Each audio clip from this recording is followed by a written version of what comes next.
Hai semuanya, Assalamualaikum warahmatullahi wabarakatuh. Ketemu lagi sama aku Hanifah. Apa kabar teman-teman? Semoga kalian selalu sehat, baik-baik aja, semangat terus seperti biasanya guys. Untuk kalian yang baru pertama kali nonton, aku upload video baru setiap hari Selasa, Kamis, dan Sabtu jam 8 malam. Jadi stay tune, jangan lupa nonton. Nah sebelumnya pasti kalian udah tahu dong, kalau Scarlett Whitening itu nyediain produk perawatan bukan cuma untuk badan aja, tapi buat wajah juga ada teman-teman. Karena emang aku suka banget sama produk-produknya Scarlett, dan dari kemarin aku nyobanya yang buat badan terus. Sekarang aku mulai coba yang skincare untuk wajahnya. Jadi beberapa minggu lalu aku udah coba sih satu paket kayak gini dan itu udah habis. Terus aku pesan lagi, ini baru datang teman-teman. Jadi satu paket ini ada 4 produk teman-teman. Yang pertama ada facial washnya. Jadi cuci muka dulu pakai facial wash ini. Facial wash ini ya menurut aku sih bikin kulit jadi bersih dan tenang banget nih. Kayak gini loh teksturnya teman-teman. Ini enak banget ya kalau kalian lagi berjerawat terus cuci muka pakai ini, itu bener-bener jadi adem banget, lembab dan lebih cerah juga. Kandungan glutathionnya tuh bagus banget untuk melindungi kulit dari radikal bebas, dan kandungan aloe veranya bisa meredakan peradangan. Lanjut, habis cuci muka pakai acne serumnya teman-teman. Mengandung tea tree leaf water yang pasti kalian tahu dong, bagus banget untuk mengurangi beruntusan, meredakan jerawat kemerahan, dan ada vitamin C-nya juga guys, yang membantu menghilangkan flek, bekas jerawat ataupun bekas luka yang ada di wajah kalian. Nah ini teksturnya kayak gini, aduh. Dan yang paling aku suka juga dari serum ini bisa mengontrol minyak berlebih di muka kita guys. Habis pakai serum, yang gak kalah penting adalah kalian juga harus pakai Acne Day and Night Cream. Kalau siang pastinya pakai yang day cream, kalau malam pakai yang night cream. Ini bagus banget juga untuk melindungi kulit kalian dari radikal bebas akibat terpapar sinar UV. Bisa mencegah penuaan dini dan juga kerutan di wajah kalian loh. Siapa sih yang gak pengen awet muda ya kan? Udah bersih dari jerawat, awet muda. Pastinya untuk hasil yang maksimal kalian harus pakai keempat produknya dan harus dipakai secara teratur juga. Untuk kalian yang mau coba langsung aja di order di akun Shopee mereka teman-teman, dan jangan lupa juga follow Instagramnya Scarlett_Whitening. Kadang suka ada promo gitu loh teman-teman. Link Instagram dan akun Shopee-nya udah aku taruh di deskripsi, jadi kalian bisa langsung klik dan langsung di order aja deh teman-teman. Selamat mencoba ya, mudah-mudahan berhasil juga di kalian sama seperti aku, karena aku tahu ya para pejuang jerawat gimana rasanya kulit tuh kalau lagi jerawatan. Aduh. Sebenarnya ada 2 series nih Scarlett ngeluarin teman-teman. Ada yang ini sama satu lagi Brightly Ever After, dan itu untuk kalian mungkin udah pakai ini dan berhasil hilangin jerawat, boleh ganti ke yang series Brightly Ever After itu untuk lebih mencerahkan, menghaluskan, mengecilkan pori-pori segala macam. Jangan lupa dicoba ya si kecil yang hebat banget ini guys. No more jerawat. Nah guys, kasus yang mau aku bahas hari ini bener-bener miris, sedih, dan tragis banget sih ya. Jadi kasusnya itu terjadi di 2 negara Asia, yaitu Filipina dan Korea Selatan. Jadi ceritanya ada seorang wanita asal Filipina, dia menikah dengan pria asal Korea Selatan. Terus dia ikutlah sama suaminya tinggal di sana. Tapi ternyata kehidupan di sana tuh sama sekali nggak seperti yang dibayangin. Sampai akhirnya suatu hari dia tiba-tiba ditemukan meninggal dunia. Nah, kira-kira apa yang terjadi sama dia ya teman-teman? Kenapa dia bisa sampai meninggal? Langsung aja yuk kita bahas.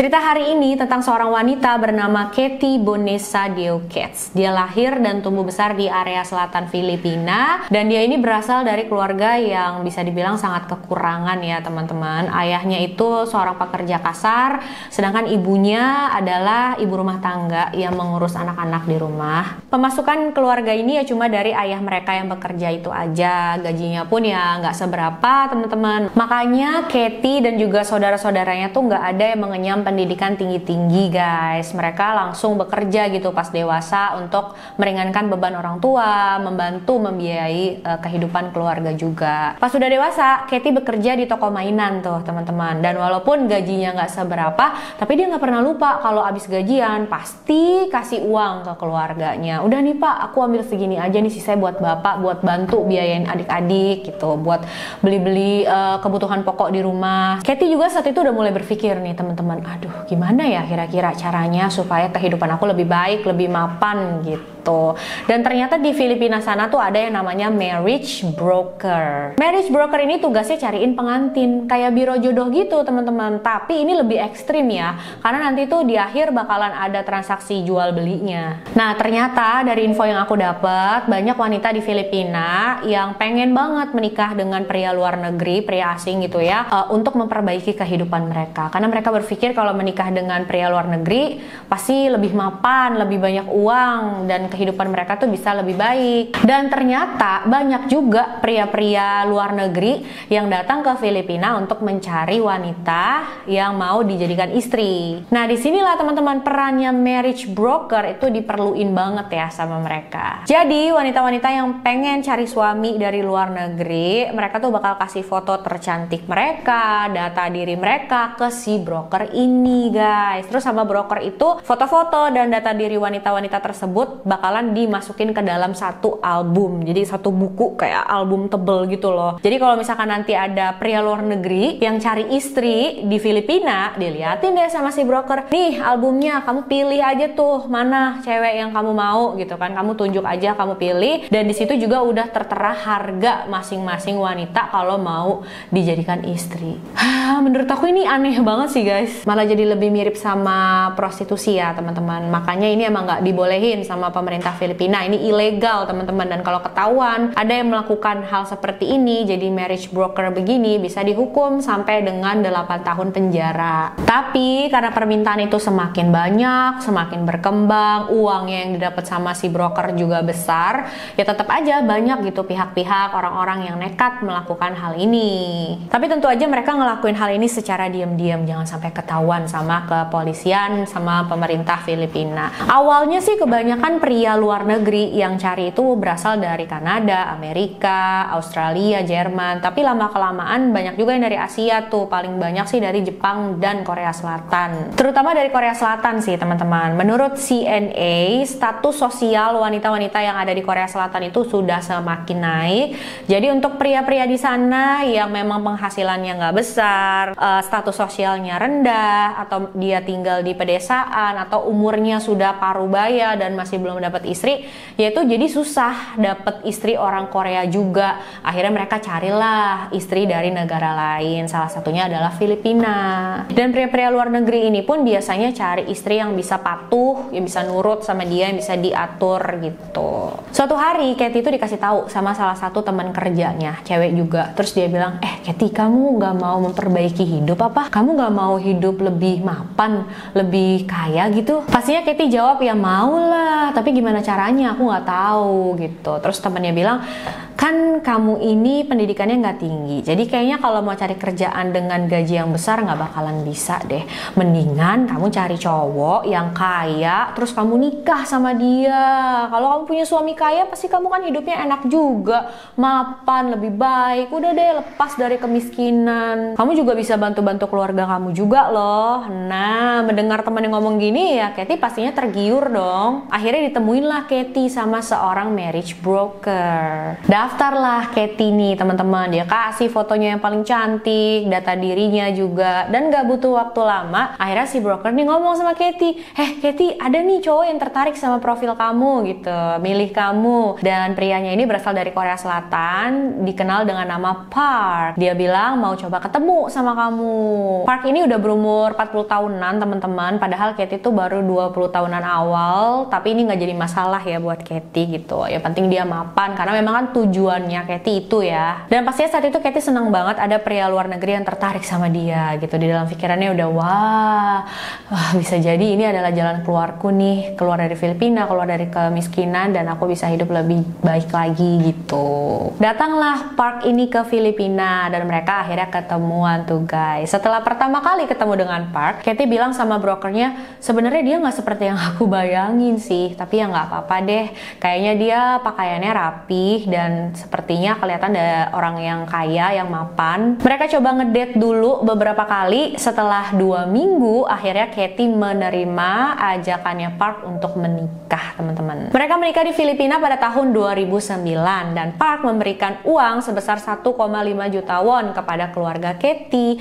Tapi ini bukan uang untuk biaya pernikahan ya, teman-teman, itu beda lagi. Ini adalah uang yang dicantumkan oleh Katie di album tadi tuh, teman-teman. Kalau ada pria yang mau nikahin dia ya harus kasih uang segitu ke keluarganya gitu loh. Setelah menikah, Katie dan Park langsung pergi ke Korea karena kan Katie pasti ikut suaminya tinggal di Korea Selatan sana, teman-teman. Dan uang 18 juta tadi itu nggak dibawa sama Katie ke Korea ya guys, tapi ditinggal sama dia ke bapaknya.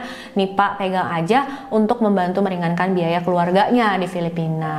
Menurut ayah Katie yang bernama Larino Dioket, saat itu Katie berpikir menikah dengan pria luar negeri yang kaya itu satu-satunya jalan untuk lepas dari kemiskinan, punya kehidupan yang lebih baik. Larino bilang, saya dan saudara Katie yang lain sebenarnya nggak setuju dengan keputusan Katie ini, karena kan dia baru kenal sama Park, tapi kok udah memutuskan untuk menikah. Tapi memang itu udah keputusannya Katie, jadi ya kita cuma bisa mendukung aja. Tapi menurut saya, Katie melakukan hal yang salah. Dan sepertinya keputusan keluarganya Katie, keputusan ayahnya Katie yang cuma mendukung aja keputusan yang Katie buat ini, pasti bakal mereka sesalin banget ya teman-teman. Setelah Katie sampai di Korea, ternyata kehidupan di sana tuh sama sekali nggak seperti yang dia bayangin guys. Pertama, Park itu bukanlah berasal dari keluarga kaya, justru dia berasal dari keluarga yang termasuk miskin di sana. Dia aja tuh masih tinggal di rumah ibunya guys, dan rumah ibunya itu ada di pedesaan terpencil. Park itu cuma berprofesi sebagai petani dan ayahnya juga udah nggak ada. Katie harus tinggal bareng dengan ibu mertuanya di Korea sana. Sebenarnya ini nggak masalah ya kalau ibu mertuanya tuh baik, tapi ibu mertuanya Katie itu bener-bener dari awal aja dia tuh udah nggak suka banget sama Katie. Dia merasa kalau Katie tuh nggak pantas gitu loh buat anaknya.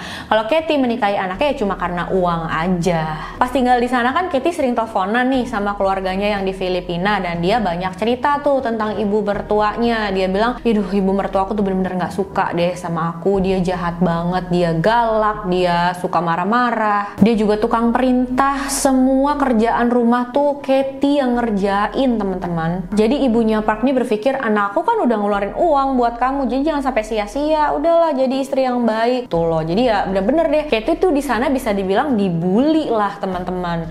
Kalau dia bikin makanan yang gak enak gitu kan, atau bikin makanan yang bukan khas Korea ya, makanan itu dibuang, nggak dimakan sama ibu mertuanya, terus disuruh masak ulang. Kalau misalkan dia bersih-bersih terus nggak bersih atau segala macam, dia diomel-omelin, dia di ini segala macam.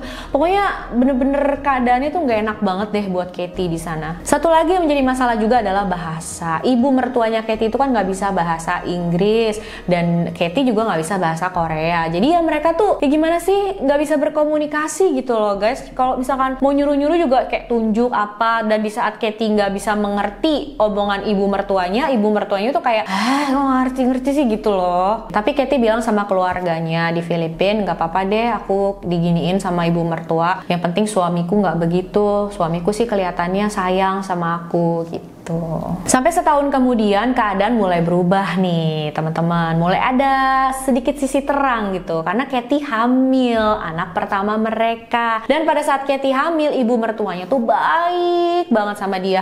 Katie udah jangan capek-capek, kamu istirahat aja, dibikinin teh, yang masak sehari-hari juga ibu mertuanya. Pokoknya Katie tuh disuruhnya istirahat aja gitu kan. Udah happy banget nih Katie saat itu. Dia berpikir mungkin, wah karena aku udah bisa ngasih cucu, jadi aku udah mulai disayang nih sama ibu mertuaku. Cuma ternyata semua keadaan baik ini nggak bertahan lama. Setelah Katie melahirkan, keadaan berubah jadi gelap lagi nih teman-teman. Soalnya pas ngelahirin itu, Katie kondisi kandungannya ada sedikit masalah, jadi dia nggak bisa melahirkan secara normal. Dia harus melakukan operasi sesar, dan operasi sesarnya itu memakan biaya yang besar banget guys. Sedangkan suaminya Park, dia itu kan cuma seorang petani, jadi memang nggak punya uang uang sebanyak itu gitu loh. Akhirnya dia pinjem uang ibunya sebesar $3.000 atau sekitar 43 jutaan rupiah, teman-teman. Karena itu uang simpanan ibunya, jadi ibunya tuh nggak berhenti setiap hari nagih terus sama Park. Park, mana uang ibu? Mana sini gantiin gitu. Dan Park pasti selalu bilang, ya sabar dong Bu, dari mana aku bisa dapat uang sebanyak itu dalam waktu cepet? Kan aku juga kerjaan nggak sampai segitu penghasilannya. Sabar deh, nanti aku cari cara. Di saat itulah ibunya kasih saran yang bejat banget, teman-teman. Tahu nggak ibunya bilang apa? Dia bilang, ya udah manfaatin aja tuh istri kamu itu yang udah kamu beli itu. Dia tuh pasti juga dulu kalau pas di Filipina juga jadi wanita bayaran. Ya di sini sekarang jadi aja dia wanita bayaran. Kan dapat uang gede tuh. Kamu bisa ganti uang ibu. Gila banget gak sih? Gak punya hati banget sih. Awalnya Park juga nggak ikutin saran ibunya ya, tapi karena tiap hari didesak terus, dan Park ini jadi emosian nih, teman-teman. Mungkin dia udah pusing kan, dan kepusingannya ini, putus asanya dia ini dilampiasin ke Katie. Dia jadi suka main tangan sama Katie. Kalau Katie salah ngomong dikit, bikin dia kesel dikit, langsung dipukul gitu. Pokoknya jadi kasar deh. Dan Katie juga nggak bisa melawan ya, teman-teman. Dia di situ sendirian, nggak ada keluarga di negara yang asing. Dia nggak tahu harus minta tolong sama siapa. Jadi ya udah, dia pasrah aja. Katie cuma bisa sedikit mengurangi bebannya, mengurangi rasa sedihnya itu dengan cerita keluh kesahnya ke keluarganya yang di Filipina. Dia suka teleponan, kirim-kirim pesan, terutama sama salah satu kakaknya, karena memang mereka berdua itu deket banget. Tapi ternyata semua ini belum apa-apa guys. Mimpi buruknya Katie itu baru akan dimulai. Park akhirnya ikutin saran ibunya. Dia menyewakan istrinya sendiri kepada pria-pria hidung belang supaya bisa bayar hutang ke ibunya dan meringankan beban biaya keluarga mereka. Duh, merinding, sumpah aku tega banget ya. Pria-pria yang mau menyewa Katie bisa datang langsung ke rumahnya Park dan bisa menikmati Katie di dalam kamar mereka. Gila banget gak sih ini? Ya Tuhan. Hampir setiap hari ada aja pria yang datang ke sana untuk menyewa Katie. Dan kalau Katie menolak, Park itu bakalan memukuli Katie. Pokoknya apapun dilakukan deh sampai Katie nggak bisa menolak lagi guys. Aduh, sedih banget sih.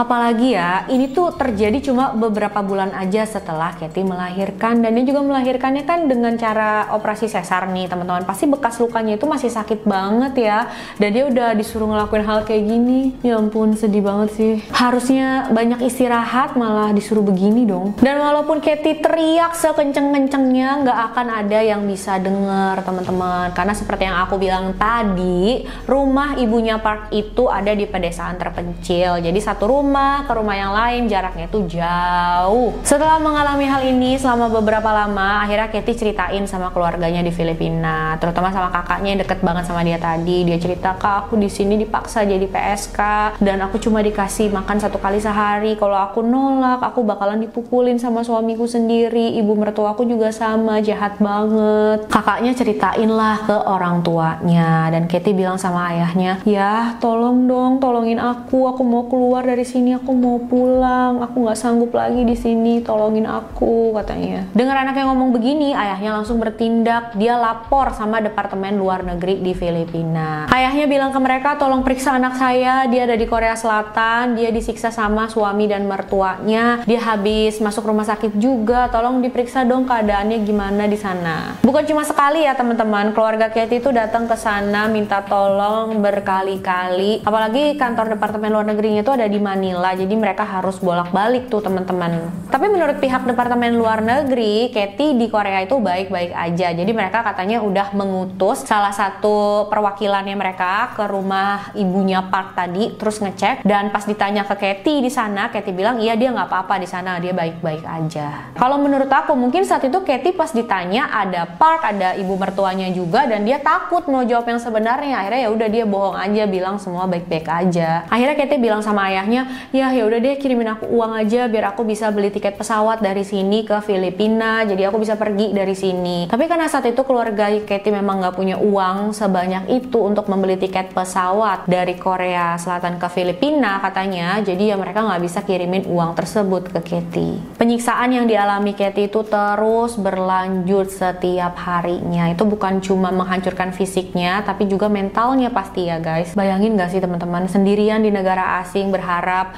menikah dengan pria yang baik, bisa punya kehidupan lebih baik, justru dipaksa untuk menjadi PSK sama suami dan mertua sendiri. Aduh, kejam banget. Akhir bulan Desember tahun 2010, keluarga Katie di Filipina udah nggak dapet kabar apa-apa lagi dari dia guys. Karena mereka khawatir, mereka lapor lah sama pihak berwenang dan petugas disuruh datang ke rumah ibunya Park itu. Sampai di sana mereka menemukan Katie sudah dalam keadaan tidak bernyawa, sudah meninggal dia guys. Ada memar di bagian lehernya. Jasad Katie dibawa untuk diperiksa oleh tim forensik, dan tim forensik di Korea Selatan itu menyatakan kalau Katie meninggal karena gantung diri. Tapi habis itu kan jasadnya Katie dikirim lagi ke Filipina ya teman-teman, untuk dimakamkan di sana. Nah pada saat di sana diperiksa dulu juga tuh sama tim forensik Filipina, dan mereka menyatakan kalau Katie itu meninggal karena dicekik guys, bukan karena gantung diri. Cuma emang nggak ada investigasi lanjutan yang dilakukan oleh kepolisian Filipina. Mungkin karena Katie meninggal di Korea Selatan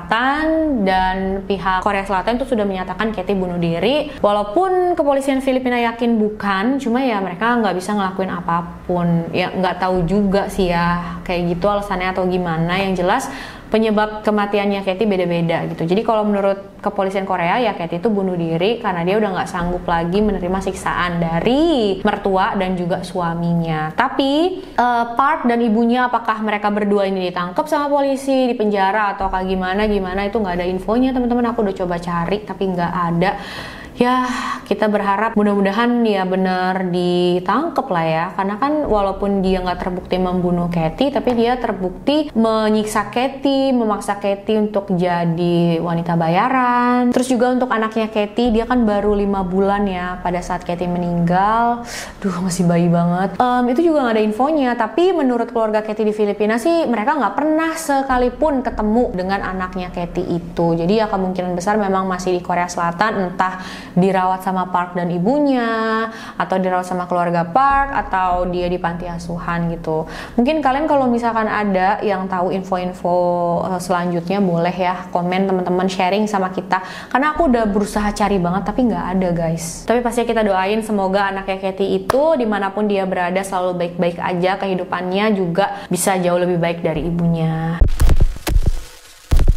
Oke teman-teman, itu dia kisah kita kali ini. Kasihan banget ya, niatnya mau memperbaiki hidup tapi malah mengalami hal yang tragis banget begini. Belum lagi keluarganya yang sampai sekarang menurut aku ya belum dapat keadilan. Soalnya kan emang gak ada investigasi lanjutan gitu yang dilakukan bener-bener untuk kasus ini. Dan memang harusnya pernikahan itu didasari kasih sayang dan cinta dong teman-teman. Setuju nggak sih? Jangan didasari di transaksi jual beli begini ya, karena pasti akhirnya buruk gitu, nggak mungkin baik lah. Menurut kalian gimana teman-teman? Jangan lupa komen ya apa pendapat kalian. Makasih banyak udah nonton videonya sampai akhir. Jangan lupa like, subscribe, dan share video ini sebanyak-banyaknya juga biar aku makin semangat bikin videonya. Dan untuk kalian mau request silahkan kirim DM ke Instagram aku, Hanifah Story 92. Sampai jumpa di video selanjutnya guys. Bye bye.